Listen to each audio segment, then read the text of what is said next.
Hi everyone, welcome back to Crochet Rocks. My name's Tracy and in this tutorial I'm going to show you how to do the border and straps of my granny tote bag. And I'm going to try and show you the finished one. I might have to lift up a little way. This is the finished one. It's got the border around this area here. And, oh, sorry about that. And here are the straps. I incorporated them into the border so they are part of it. Now I might show you how I'm going to do my edging. Now some time ago I bought these from Hobbycraft and they are just these little kind of, well, I don't even know what that material is, like linen bags. They're kind of shopping bags and usually you find them with companies' logos and stuff printed on them. But I bought these plain ones. And I bought them with the intention of using them as bag liners because half the work is already done for me. And if I can cut down on the amount of unnecessary sewing, then I will. Now this is what they look like. And as you can see, it is too wide. So what I would have to do in this circumstance is cut this corner, make it narrower, so I would have to sew that one side and cut that corner so that it would be shaped like this at the bottom. This one here is looking quite rounded, but it is in actual fact kind of got sides, if you like, because it's the sides of the granny. So as you can see, if I lay it down, then you can see it is a bit on the wide side. If I place this over the top, then it's not a massive amount. If I can just lift, I'll put this in position first, and then you can see it's not too bad at all. It's not a great deal, but it is slightly wider, and I'd need to lose these corners. I could just get away with taking it in a little bit rather than cutting it because it isn't too big. But when it comes to this end, it's caught on my stand, bear with me a second, I'd have to cut it, sort of shape it, lose these straps. Now if you were adventurous, you could actually use these straps and just cover them in your edging, and that would make it really a lot less stretchy. But I'm just going to make them the same way as I did before. It's cotton yarn, so it doesn't have that much stretch to it in any case. But that's how I'm going to make my liner. And I would just sew it to the inside of my bag. Just sew it on. I'll have to do that by hand because I don't have a sewing machine anymore. So that will be a bit of a mission. But that's how I'm going to do my liner. So just going to pause the video a second while I clear all this away. Okay, so that's now out the way. So what I would say is, as you know, I've just shown you those and they are plain, but you can use ones that you've got in your cupboard that are already kind of got advertising on them. Like this one I got for free.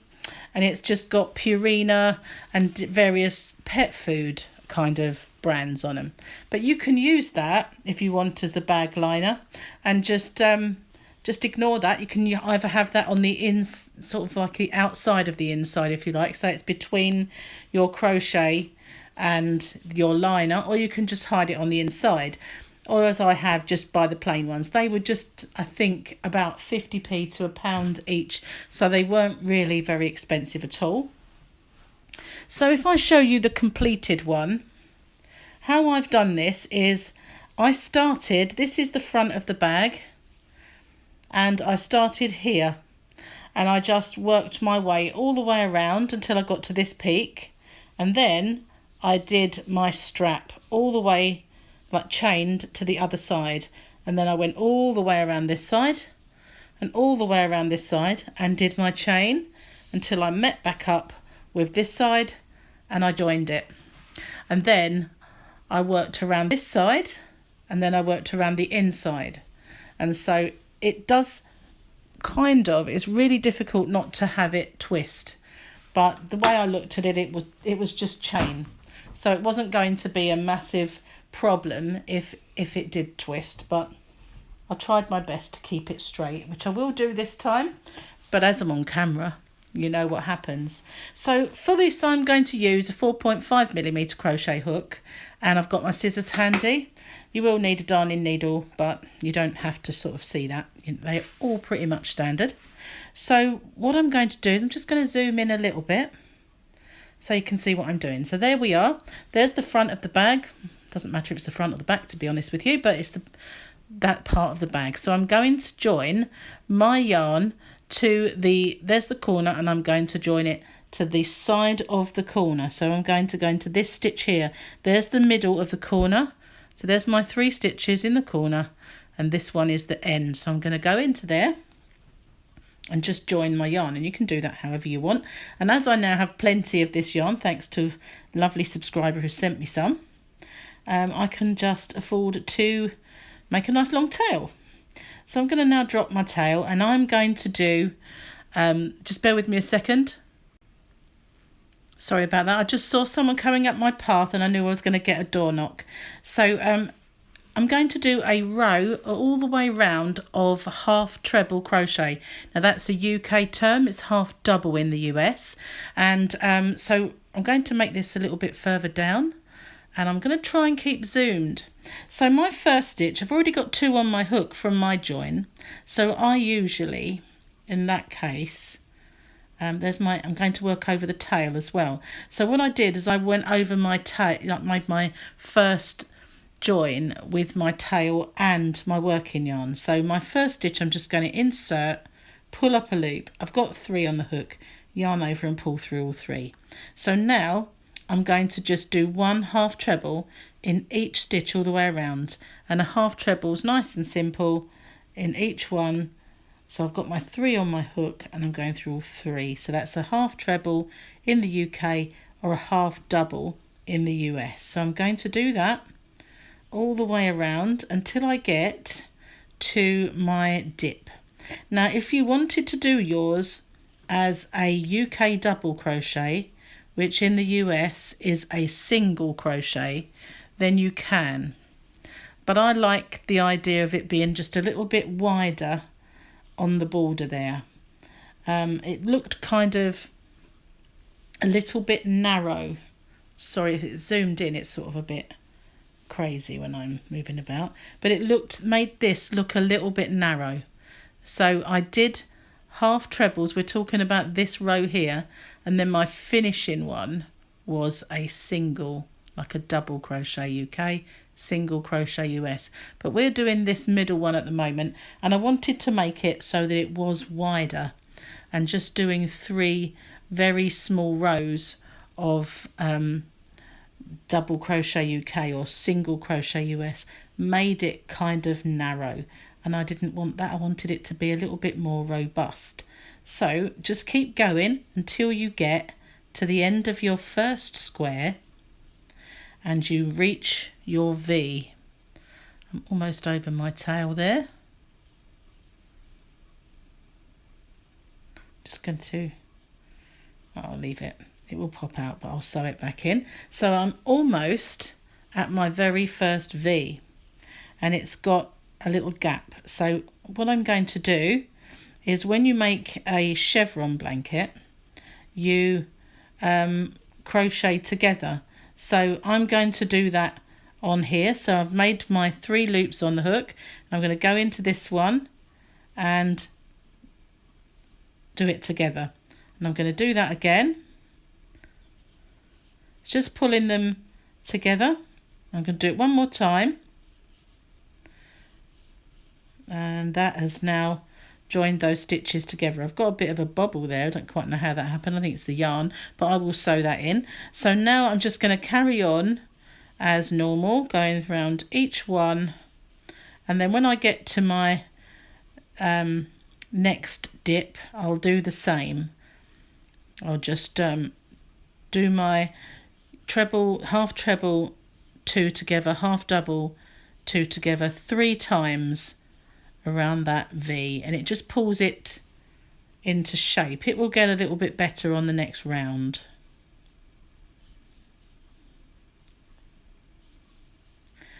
Okay. I think on my previous one I only did 2, but that one was a little bit wider, so that's why I've done 3. It just depends how well you've joined. Right now I'm at the top here. I'll go into that one and then into this one, and now I'm at the very top of my peak. So I've gone all the way around from this side to this side, and this is now, if you like, our back or front, it doesn't make any difference. So now I'm going to chain 90. So I'm going to just carry on and chain 90, but I'm going to pause the video so that I can count, and I'm going to leave you to do the same, and I'll come back to you when I've got 90. Right, so I have done my chain. Now I'm going to just try to keep it nice and even so it doesn't twist, which will be a little difficult when you're working. It will still want to twist on you. So now I'm just going to insert my hook back in. Now I'm going to join it to this very top of my work here. So I'm just going to join it with a single crochet on that particular part. I've gone into the wrong part. There we are. See, so it happens to us all. So I need to get into this very top, the very top of my join. If I did it with a half treble crochet, then it would have a bit of a gap between it. So now I'm just going to go all the way around this next section. Again, it's exactly the mirror image of the other side, again with half trebles. And when I get to this V, as you can see, this one's cleaner, so I will just do my 2 decreases there. The other one was a little bit protracted, but I will admit I did go back and cleaned it up just a little bit. I got rid of that little bumpy bit and then got back to where we were. So that's all I'm going to do, is go all the way around just as I did on the other side. And when I get to that little V there, I'll do my decrease just as if I was making any kind of chevron stitch. If incidentally you look at your bag and you think that 90 chain is just too many, then of course you can reduce that, but I kind of offered it up on my shoulder, and I figured that that was the right amount. So here I am at my corner, my chevron. So I'm going to, it's a bit difficult to get in, it's a bit tight. I'm going to do my decrease there and in this stitch, which again has another little bump. It's because it's very bumpy yarn. I have very wavy yarn on this. There we are. So now I've gone into my V. I will tidy these little corner edges up once it's all done. It's where the joins are, and that goes through the whole of the granny bag really. If there are any joins that are not quite perfect, I'll make a little stitch in them just to get those corners more secure. So now I'm going all the way up to the next peak, where again I'll just simply do my 90 chain and join it to the other side. Hope this is making sense. It's difficult to explain, but I'm sure you're grasping it. If not, just go back to the beginning. Okay, so I'm almost at the top. Next one will get me into the very top. So I'm now going to, there's my bag. I'm just going to bridge this gap here with 90 chain. So I'm going to pause the video, make my 90 chain, and I'll come back to you when we get back here, which is our start, which is why this looks a little disjointed, because we're coming back to this point. Okay, once again, I have done my 90. I'm just flattening out my chain, which is very difficult to see on this bumpy yarn what actually is the straight. Not too fussed if it does go a little bit.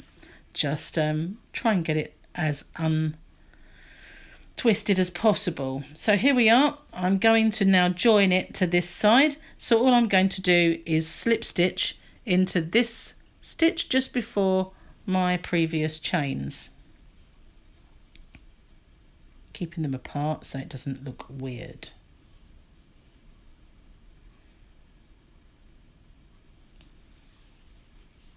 Oh. I've gone in the wrong part. That was a blooper. That was my fault. I went into the wrong side. So keep your wits about you. I went into the wrong one. So here we're joining to this one here. Oopsie. Never mind. Keeping it in because I want to show that we all make mistakes. So just keeping my chain nice and flat. Get into my end. And join in here. I thought it looked a bit odd having...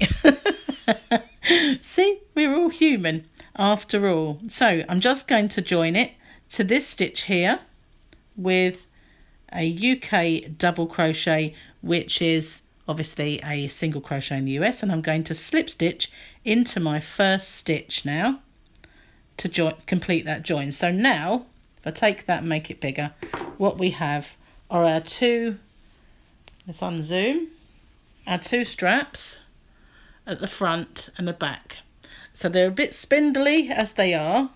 So what I'm going to do now is as I'm on this side and put my hook in my yarn, I'm going to go all the way around this now with one row. So I'm going to chain one and go in the same stitch and do a single crochet US, which is a double in the UK, in every stitch around.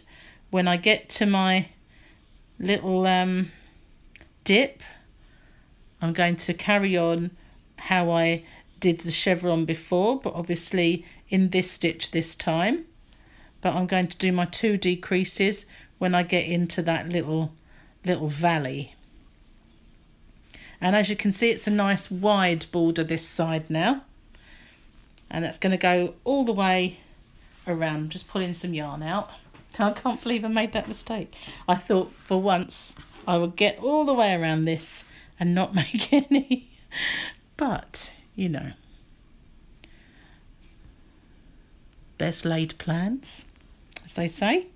But I don't edit them out. I think that it shows we all do these stupid things, and it's important to see that, because otherwise you get the impression that everybody else does everything perfect and you don't, which, you know, is not true. So now we're here, and I'm just going to do 2 because I've cleaned this side up, remember, and I'm going to just do my double crochet 2 together, which of course in the US is a single crochet 2 together.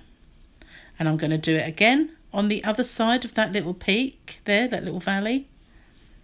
Do 2 together, and there we are. We've cleaned up our nice little chevron, and I'm going to go all the way up again to the next side. I'm still amused by my mistake. Just want to slap myself really hard. Well, so I'm not going to zoom at the moment because it's easy just to get all the way along here up to our first strap, which is where it gets interesting. I'm almost there.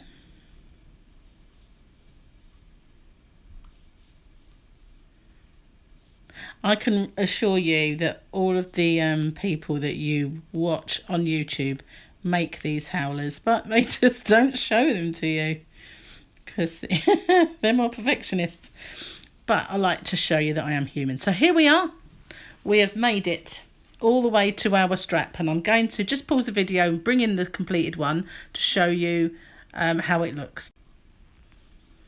There we go. So this is now your decision to make. My straps are this wide. Should you wish to make them wider, you can do this in a half treble or half double all the way along this, and not do the small stitch of the UK double or US single crochet, which I've done here. I've done a single crochet. This is obviously on both sides. The chain is in the center because we will go around the other side in the next part. So it is completely up to you. If you wanted to do them as half treble or half double, remember they'd be about this wide. So if you would rather your strap was this wide, then go ahead and do half treble. In fact, I'll show you the difference. That one was done in the I hate having them in different names, in the Double Crochet UK Single US. So we're going to do this one by doing a half treble just to show you the difference when it's done. But of course this part will stay the same because otherwise there will be a discrepancy in, that's a good word, isn't it? A discrepancy in size. So we're just going to go in each of our chains now all the way across, which is hard with this bobbly wool. It doesn't like it at all. See, when I was young, regardless of what it was called wool. It wasn't called yarn. We know it as wool. So showing my age. But yeah, it's a bit difficult. So I'm just grateful to get in a stitch, to be honest. So I don't care if I'm going through 2 loops, 1 loop. They're all going in. They're all going through the other side when we get to the other part. So yep, just go in each one of your chain. If you wanted it in the narrow, you're doing your single crochets, double UK. If you wanted it wider, you're doing your half treble, a half double. So I'm going to pause it now because it's a little tedious to watch me do this, and I will pick up with you when I get to this part over here. Well, I've made it all the way across, and now I'm back to here, and this is we've already completed our 1 row of half trebles along here. So I'm just going to join this and start with a single crochet in the US, which is a double in the UK, and I'm going to go around these only, this part here only, with a little row of UK doubles or US singles, which then completes the width of this border on this particular side. And all I'll do is I'll go along in each one and keeping my decreases when I get to the dip there. So it's just like if I was making a chevron. Just carry on doing 1 in each. I'll cut off all these edges and tails and stuff when I get finished, and I do my little bit of tidying up kind of maintenance. So I'm almost at that point where I need to do my decreases, and that will be the end of this side. And we just then, that didn't go through all the two bits. I don't like it going through the whole stitch. In some ways I'm a perfectionist. Right, now I'm here, I'm going to start doing my 2 decreases, making sure it goes in the right bit. It's probably because it is singles. There we are. So that's the first one, and this will be the second one. Sorry, it's hard to show it. That's it. So now I'm done with decreasing on that side, and I'm just going to do the one, and then I will going to pause the video and I will catch up with you again when I get to this point. Right, so that side is now all finished, and I'm now going to go across my chain just as I did before, with half treble all the way to this side here. So I'm not going to show you that, so it's a bit tedious to watch me go all the way along, but it's just as we did before, by going into our chain and doing now our half treble, which is the UK term, or half double US, and I'm going to do that in each one all the way across, and I'll pick up with you. I'm going to pause the video and pick up with you when I get to this side. I've made it all the way along, and this is my last one here, so I'm just going to now join that with a slip stitch into my first stitch, if I can get my hook in, and then get my scissors, and I'm going to just end off. And the reason I'm ending off is because that is the completion of that whole side, all the way round. So now all that needs to be done are the fronts, and so I'm going to end off this tutorial here, and this will be part 1. I'm going to do the next one right now anyway as part 2, but the reason I'm separating it is so that rather than putting in lots of timestamps, if you have to leave it there, you can pick up next time by just straight away coming into part 2. So thanks for watching. If you haven't already, please hit the subscribe button and hit the notification bell for more videos. And if you would, please just like and share this video. It would help me immensely. Thanks very much for watching. Until next time. Bye bye for now.